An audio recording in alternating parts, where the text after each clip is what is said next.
Antes de comenzar a hablar de anticuerpos antinucleares, es muy importante hablar sobre las enfermedades autoinmunes.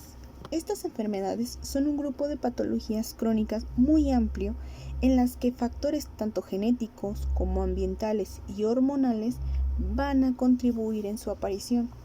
Dada a que son demasiado complejas, es importante realizar más de una prueba de laboratorio para su diagnóstico. No nos podemos basar en una sola prueba para determinar si una persona tiene una enfermedad autoinmune o no. El estándar de oro para la determinación de estos anticuerpos es los anticuerpos antinucleares. Antes de entrar a esto, vamos a ver un poco de historia. A principios de los años 50, más o menos por 1948, el equipo de Harvard diseñó la descripción de unas células que se encontraban en personas con lupus eritematoso sistémico. Estas células las denominó células LE. Y se dio cuenta que eran muy comunes en este tipo de pacientes. Después, en esa misma década, en los años de 1959, se demostró que se podía obtener anticuerpos del suero de los pacientes. Ya no era necesario la realización de biopsias invasivas o en algunos casos autopsias. Y se empezaron a usar diferentes tejidos como eran hígado y riñón de rata. Después se quitó el hecho de usar estos tejidos y se comenzaron a usar cultivos celulares como las células HeLa. En la parte derecha podemos observar imágenes de células HeLa usadas para la detección de anticuerpos.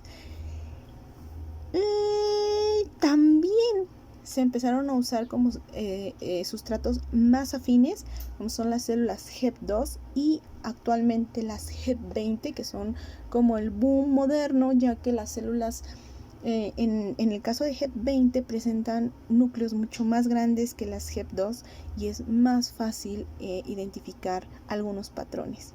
Debido a que hay una enorme variedad de patrones, se decidió llegar a un consenso.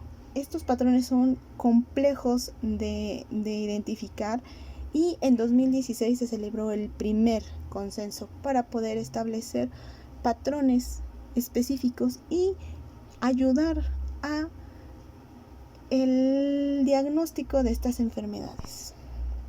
Ahora sí, los ANAs vamos a ver que son un grupo de autoanticuerpos que van a reconocer macromoléculas integradas a la estructura del núcleo celular y también algunos componentes citoplasmáticos. Como les mencioné, es considerado el estándar de oro en la detención de los autoanticuerpos. Este principio se basa en el uso de los anticuerpos para marcar un antígeno diana en específico. Esta se va a marcar con un tinte, la mayoría de los casos es FIT-C, y este va a facilitar su visualización en un microscopio. La inmunofluorescencia tiene dos tipos, la directa y la indirecta. En el caso de los anticuerpos antinucleares que se utilizan en casas comerciales, siempre es indirecta. El anticuerpo se va a unir a un antígeno, que es el que se encuentra dentro de nuestro sustrato, y luego va a aparecer vamos a colocar un anticuerpo secundario. Este va a estar ya fijado con un fluorocromo.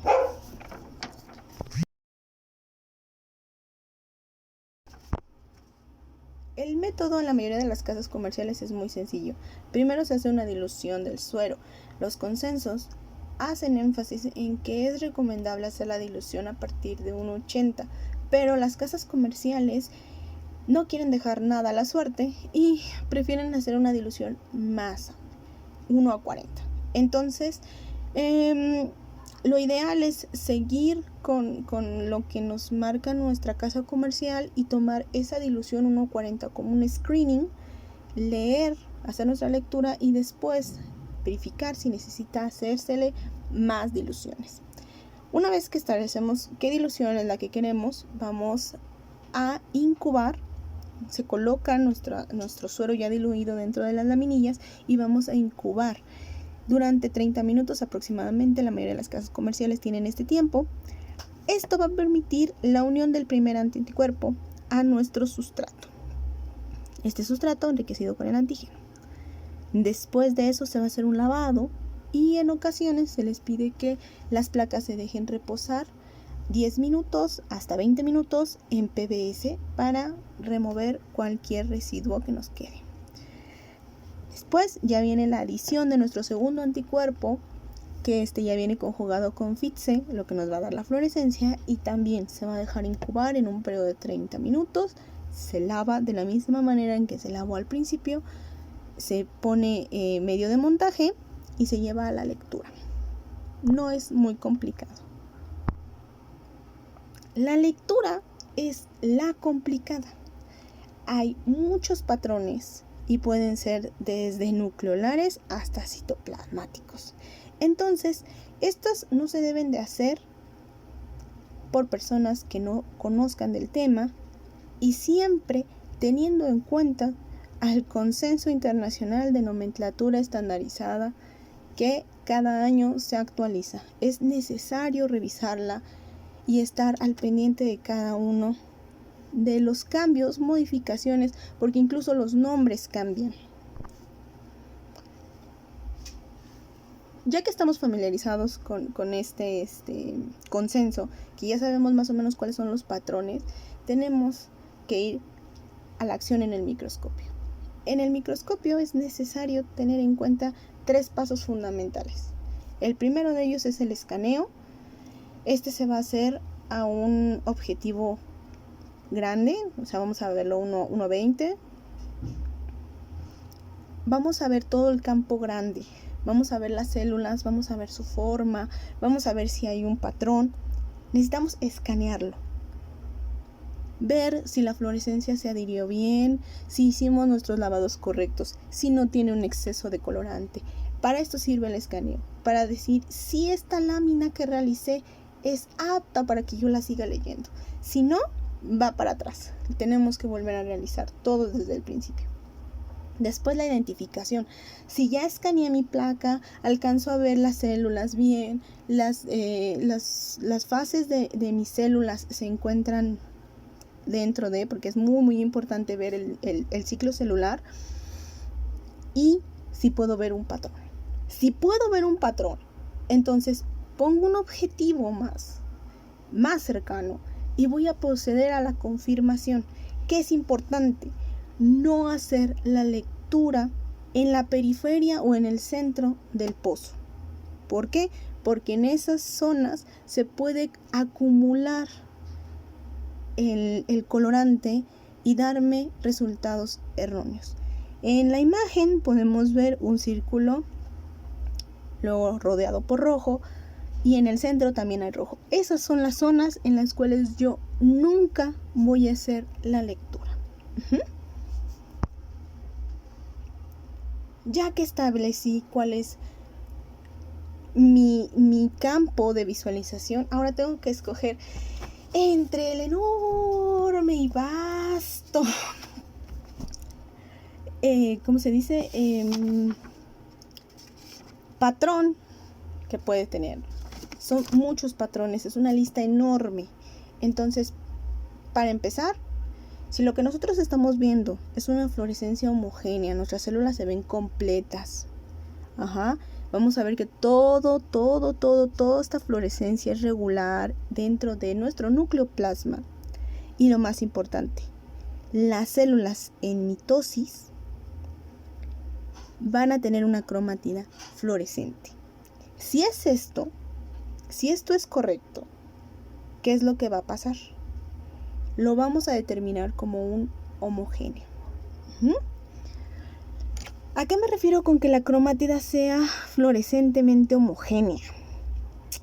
Las células, cuando se están dividiendo, las células en metafase, vamos a verlas que tienen un brillo más fuerte. Este brillo es toda la fluorescencia concentrada en estos cromosomas que están acomodando en el ecuador de nuestra célula. Por eso se ven más brillantes. Si ustedes analizan la foto de abajo, ven que las células no brillan tanto como la que se encuentra al lado izquierdo. Esa es un claro ejemplo de una metafase positiva. Luego viene algo complicado, moteado fino denso. ¿Qué es lo que pasa aquí? Aquí a simple vista en las imágenes de la izquierda podemos ver que sí, nuestras células en división, esos cromosomas acomodados en el núcleo, generan una fluorescencia, pero nuestro nucleoplasma no está teñido de forma homogénea, tiene puntos, tiene motas, y eso puede confundirnos mucho. Muchas personas pueden pensar que esto es un moteado grueso, un moteado fino, pero no. Como tal, el patrón se llama moteado fino denso, o conocido como DFS70. Este patrón es muy raro y también es muy raro de ver en personas con enfermedades autoinmunes. Es un patrón que prevalece más que nada en pacientes sanos, pero en raras ocasiones lo puedes encontrar en personas con lupus eritematoso sistémico y síndrome de Sjögren. Luego viene uno muy sencillo, que es un centrómero. Vamos a ver como si la célula tuviera un poco de confeti. Vamos a ver que es un granular grueso y vamos a encontrarlo disperso dentro del nucleoplasma. Cuando las células se encuentran en metafase, que los cromosomas ya están alineados, se van a ver como puntitos. Entonces estas células podemos como relacionarlas con diamantina, y es uno de los patrones más sencillos de ver. Si ustedes ven puntos, pero al momento de ver las células en metafase y no ven esas como puntitos alrededor de, olvídenlo, eso no es un centrómero.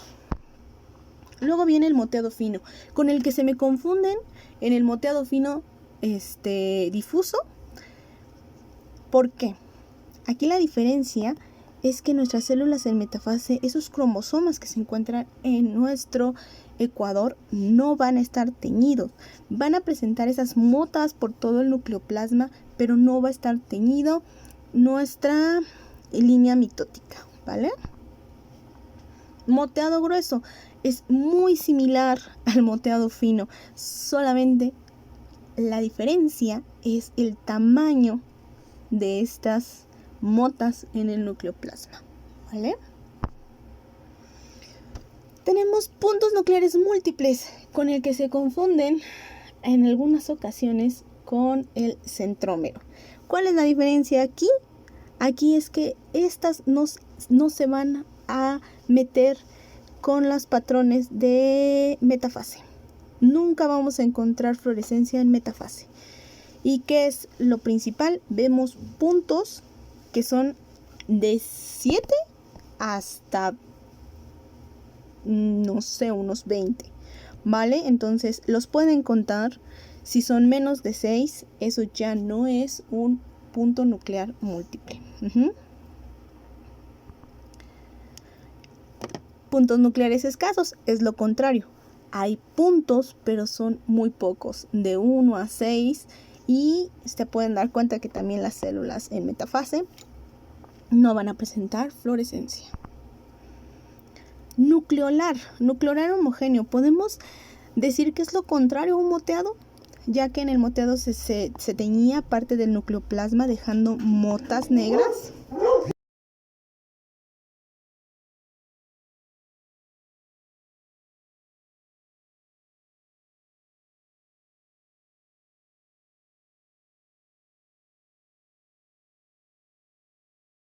Aquí es todo lo contrario. Las motas van a ser las que presenten la fluorescencia, ¿vale? Pero el nucleolar tiene otras variaciones. Nucleolar grumoso. Aquí vamos a ver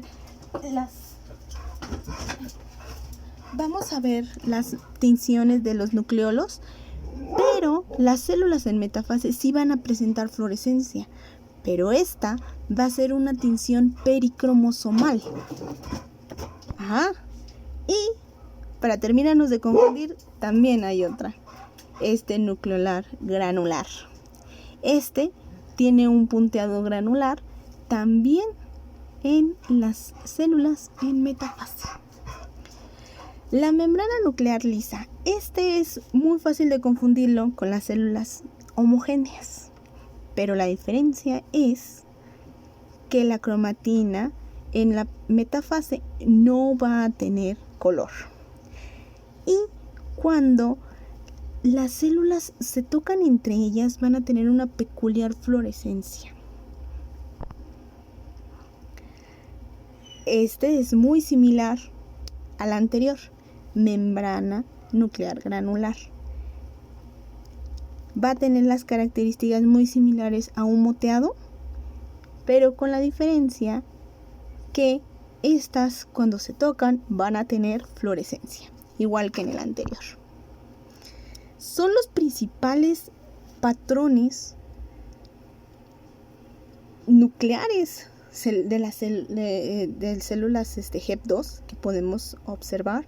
Hay más patrones más relacionados a otro tipo de enfermedades autoinmunes, pero no son tan comunes como estos. Si tienen más dudas, si quieren analizar los patrones, se pueden referir a la página de anapatterns.org. Ahí pueden entrar, le dan el árbol de fluorescencia y les va a desglosar todos y cada uno junto con sus enfermedades asociadas o condiciones clínicas relacionadas, de algunos que me faltaron. Y estos son los principales, los que más buscan los médicos cuando están realizando este tipo de screening. Vuelvo a repetir, esto es solamente una prueba tamiz, no es para diagnosticar automáticamente si aparece una fluorescencia o las células con fluorescencia. ¿Por qué?